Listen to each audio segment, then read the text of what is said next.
Welcome back to It's Your Environment. I'm George Curtis, and we're having some guests today that are doing something that's awfully close to my heart, and that is making a great river greater, a clean river cleaner, and an accessible river more accessible to every citizen, whether they're handicapped, 100 years old like I'm nearing, or 5 years old. And our guest is Ace Van Straten. Thanks, Ace, for being on the show. You bet, George. Thanks for having me. And what is your role with Shadows on the Wolf? I am the Vice President of the Straten chapter and a longtime field project director. When it comes to projects for habitat enhancement, handicap accessibility, I'm the guy. And I do the clearinghouse, I do the permitting if it's possible from the DNR. Some places we don't need permits. But right now the Shadows on the Wolf has had their hands in 17 handicap accessible fishing piers on the Wolf River, all the way from Shawano and various boat landing stops on the way down, clear to New London to the Sturgeon Trail. There's 17 places that you can go. And that's for people who are frail, people who are handicapped, people who are just young, people who don't have a dad or an uncle with a boat or a canoe. Absolutely, and they're available at any given time of the day or night. I make a point of stopping by on my way home from work different times. Almost invariably in the summer there's somebody on the piers. Whether I stop at New London, I stop at Shawano, I stop at Highway 156, these piers really get used. They're really popular because it puts you out over the water instead of having to fish on the bank and let the mosquitoes bite you. Well, now, the mosquitoes will find you, even on your pier. Yeah. I know I look gullible, but how do people find these piers? On our website, theshadowsonthewolf.org, we have maps, detailed maps. If you key on any of the locations, it will bring the map up, show you where this is, give you a description, and it's easily to print. I mean, it's available, and follow up on it. And like I said, there's 17 of them, so you can go clear to Shawano and fish at Sturgeon Park, or you go to New London and fish at Sturgeon Trail, and all parts in between.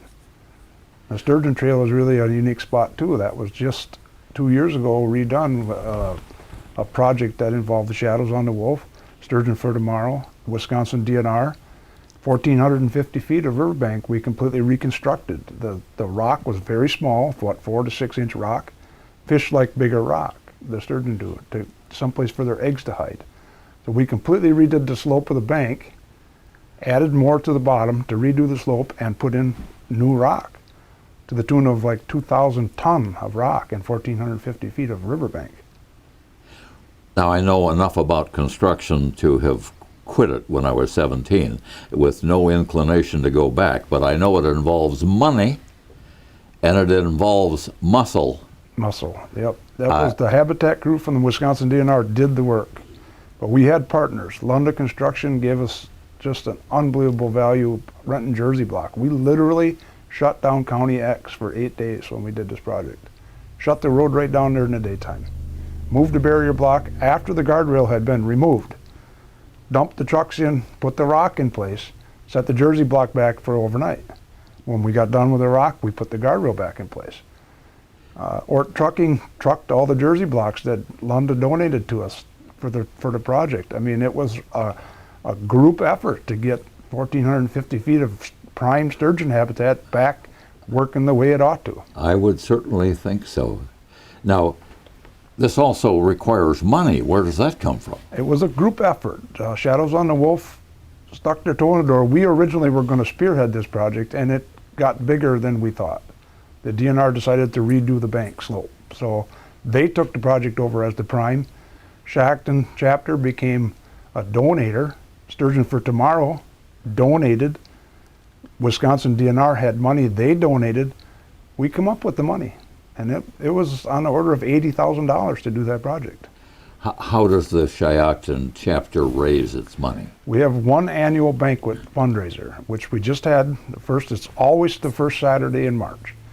And we sat 420 people for dinner. We had 72 volunteers that ate before dinner so we could work the program.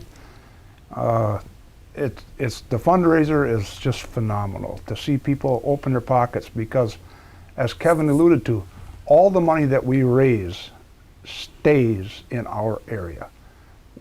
people see the effects. They see the boat landings being improved, so you don't get stuck docking your boat. They see the handicap fishing piers. They see the improvements to the walleye marshes. They see the improvements to the spawning beds for the sturgeon. They see their dollar at work, and that makes people very generous. And of course, I have read a little bit about what your group and other people trying to improve the wolf have been doing. It's easier for the fish to get into the marshes now and spawn, and it's funny how that's connected to the number of fish we have next year. Especially with the walleyes in the springtime. There was a lot of extensive diking done along both sides of the Wolf River above Straten in the mid-60s. Nobody needed a permit. Everybody wanted ducks. They built dikes 5 feet high across the marshes. Water couldn't get through.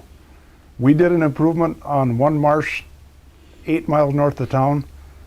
It had not had a drop of river water through it since 1967. We did this in 2010, I think. When the water came up in the spring and conditions were right, I went home that night after I had counted 10,000 walleyes going into that marsh. And does that make a big difference in the number of walleyes we have next year? You bet it does, because walleyes seek what they want. They want 2-foot deep water and they want grass, and it has to have current. If you have a high water marsh and we have low water in the river, it's dry. There's no water in it. In the same text, if you have a low water marsh, but we got a lot of water, the water's too deep in that marsh. You have to have all of the marshes available. The fish will find the habitat they want. But if they're diked off, there's no habitat. So that's one of our big projects, habitat enhancement for walleyes. Well, I think it's a wonderful project, and in addition to all of the things that you've talked about to make it accessible to people who can't canoe or boat, and making it available for people who want to or need to fish from shore, or people who enjoy the fishing, the view, and that sort of thing, it's still public in this state. The water belongs to everybody, and if there's more than 6 inches of water or something like that, an old case held, it's public. Anybody can go there. It belongs to all of us. Right. And we better protect it and fight for it, because there's always somebody who wants to take it away and make another $1 million on it. Yep. People can really come and enjoy the Wolf River in the Straten area in the spring.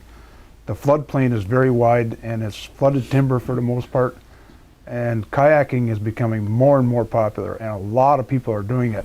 We have the good fortune that in the Straten area we have many boat landings. Some are only a couple of miles apart. Some of the longer stretches are 15 miles from one landing to the next, and we have them mapped out. So you can literally get a service to have you dropped on the upriver end and float your kayak down to your car. I mean, we have shuttle services available in our community. And it's really popular and it's really fun, and the springtime is really a good time to go because the woods is full of wildlife. The ducks, the geese, the swans, the beavers, the muskrats. It's just alive in the spring. It's just alive. You've got a great group, Ace, and you did a great job of getting some more members. Thank you. When we're finished with this, I think my producer, Ron Bullock, is going to put some information on part of the show so that people can reach you and join. I'm tempted myself. Thanks for being on the show. Thank you very much, George. We'll be right back.